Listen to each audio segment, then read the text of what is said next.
മനുഷ്യൻ ഒരു വികാരജീവിയാണ്.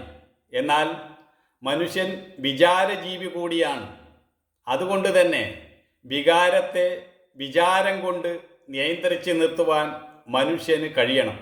ഇല്ലെങ്കിൽ വികാരങ്ങൾ നമ്മളെ കുഴിയിൽ ചാടിക്കും.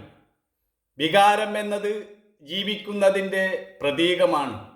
ഭാവിയെക്കുറിച്ചുള്ള, നേട്ടത്തെക്കുറിച്ചുള്ള, നഷ്ടത്തെക്കുറിച്ചുള്ള, നന്മയെക്കുറിച്ചുള്ള, സഹജീവികളെക്കുറിച്ചുള്ള, അങ്ങനെ ജീവിക്കുന്നതിനെക്കുറിച്ചുള്ള പ്രേരണ നൽകുന്നത് വികാരമാണ്.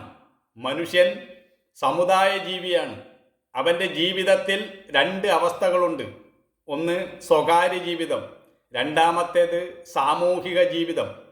രണ്ട് അവസ്ഥകളെയും വിവേകപൂർവം കൈകാര്യം ചെയ്യാൻ മനുഷ്യന് കഴിയണം.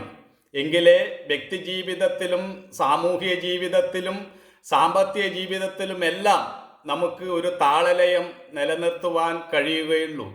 താളം തെറ്റിയാൽ ജീവിതം അവതാളത്തിലാകും.